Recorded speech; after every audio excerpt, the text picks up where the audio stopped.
Olá, amigos, saudações bambuzáceas. No vídeo de hoje, eu resolvi abordar um tema que é essencialmente muito importante para mim, já há muitos anos, que é a questão da mudança de paradigma.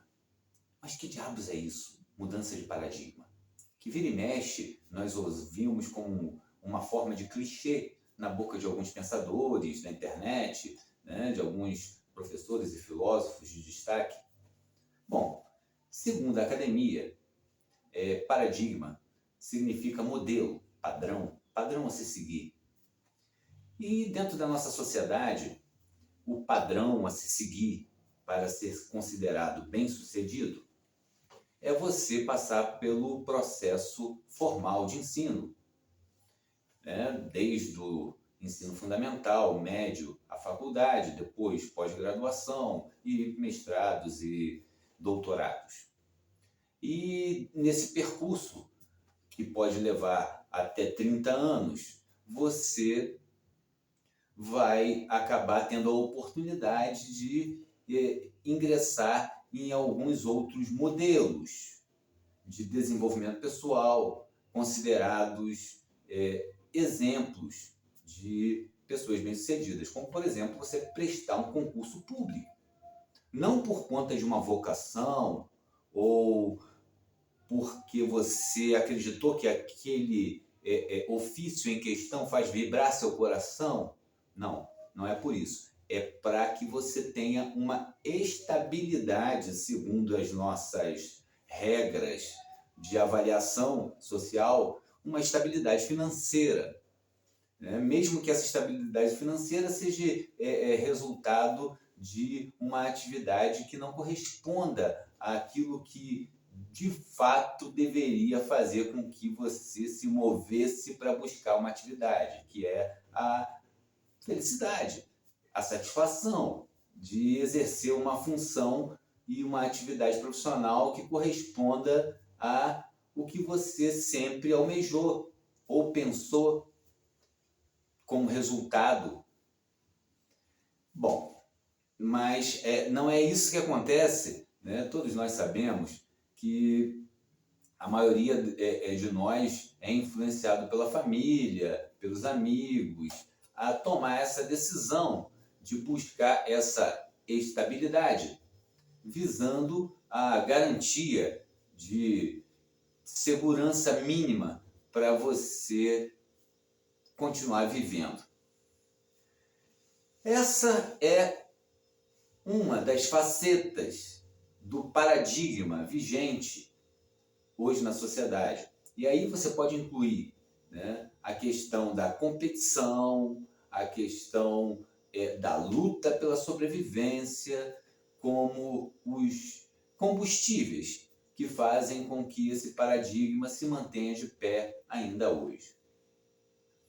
Eu me recordo de uma história muito interessante que aconteceu comigo.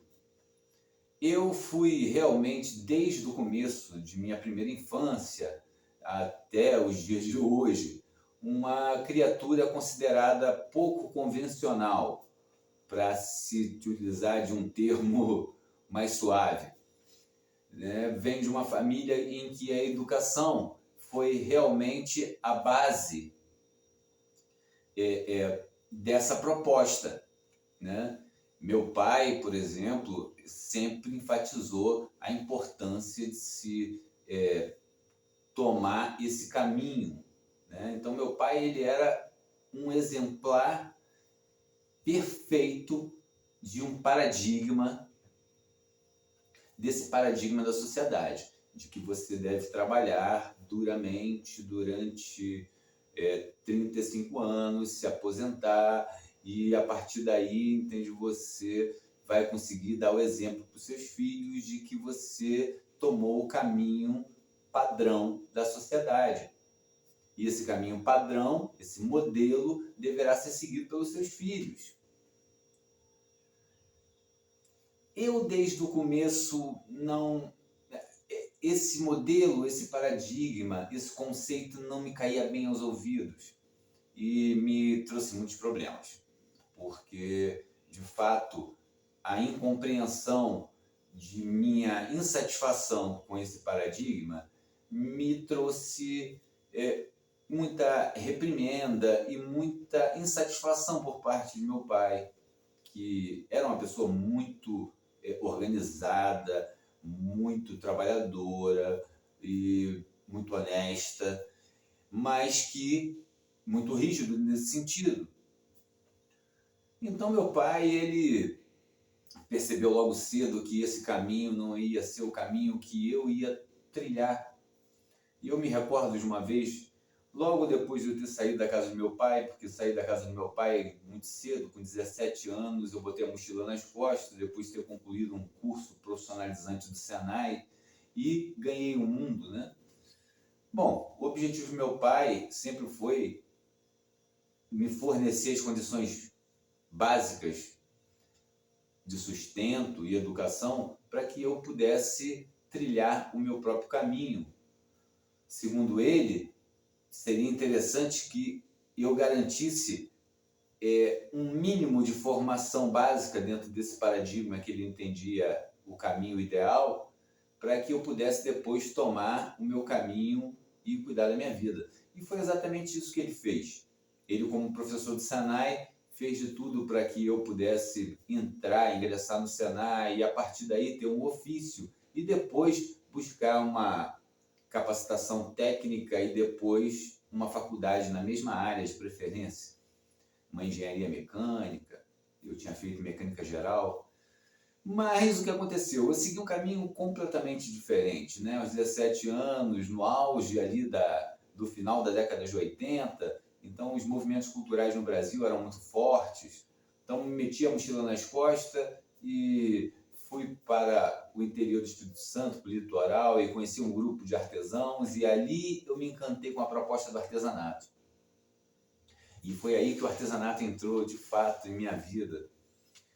E conhecendo aquele mundo alternativo, né, as comunidades que já estavam estabelecidas há alguns anos ali no litoral do Espírito Santo, eu passei a participar de alguns movimentos de artesãos e cheguei a morar numa fazenda onde 13 artesãos, incluindo eu, que era um dos mais novos, haviam se comprometido com a proposta de fazer uma produção comunitária para poder vender o artesanato no verão no litoral do Espírito Santo.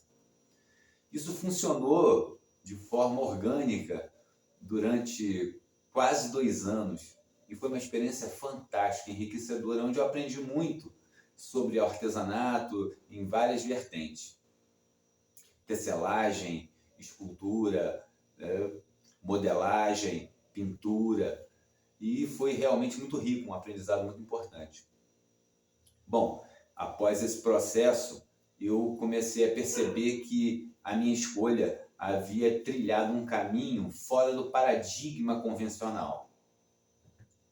Porque o artesanato, ele ainda hoje é visto pelo paradigma tradicional como uma atividade menor, inferior, incapaz de dar a felicidade, né? Ou de transformar a pessoa, do ponto de vista do paradigma do bem-sucedido, em alguém que esteja feliz com aquilo que escolheu para a sua vida. E essa questão me levou a outras questões, né? Como o paradigma da competitividade, que está diretamente ligada a esse modelo de pensamento, né? E comecei a compreender que existiam outros paradigmas, outras formas de se pensar o desenvolvimento pessoal e coletivo, que tinham como premissa outras ideias, como, por exemplo, a cooperação, o cooperativismo.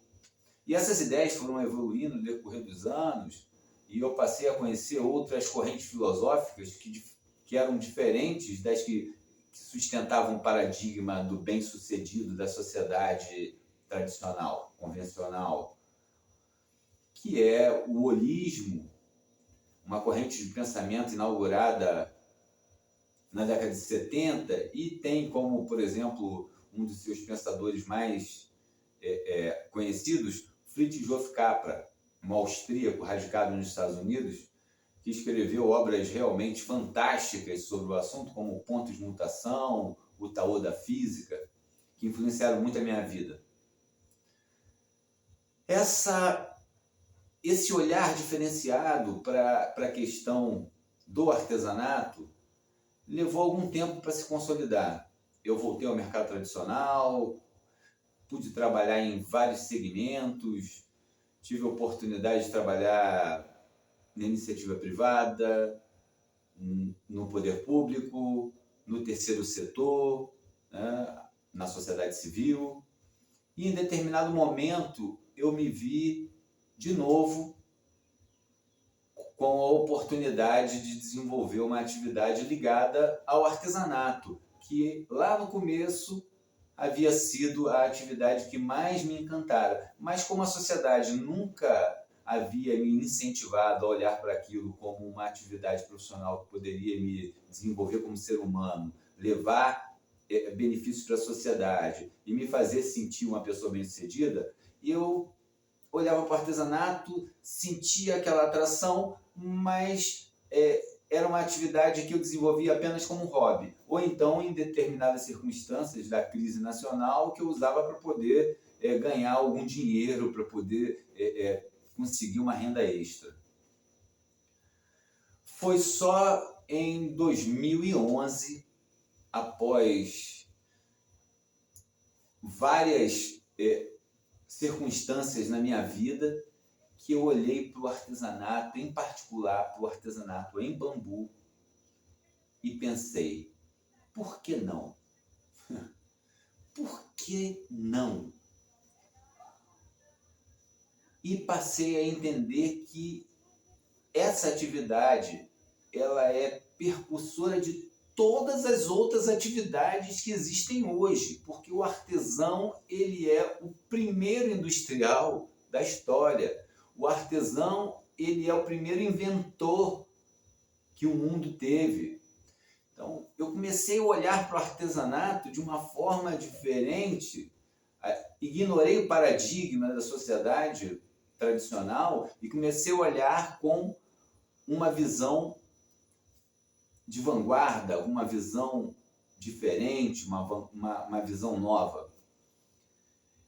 E compreendi que o potencial era imenso de satisfação pessoal e de possibilidade de contribuir para a sociedade de inúmeras formas.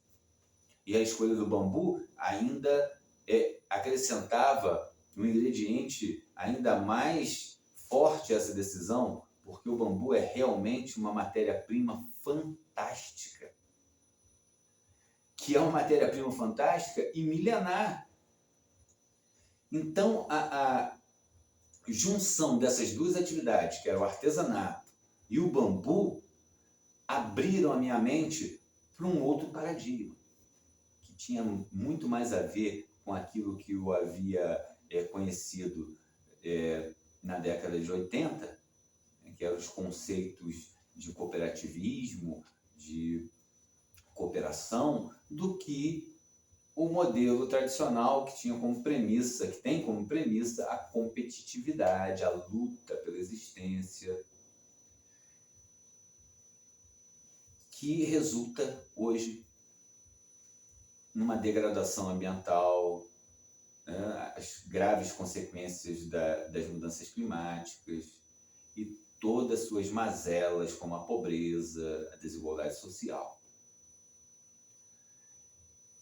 Essa perspectiva de se trabalhar o artesanato como uma atividade profissional, ela só foi consolidada mesmo quando eu tomei essa decisão, em 2011, de abraçar definitivamente a minha vocação de artesão e estabelecer planejamento para isso, de forma com que essa atividade resultasse na minha satisfação pessoal, no meu crescimento financeiro, na geração de emprego e no compartilhar de benefícios para a sociedade. quando isso aconteceu em 2011, eu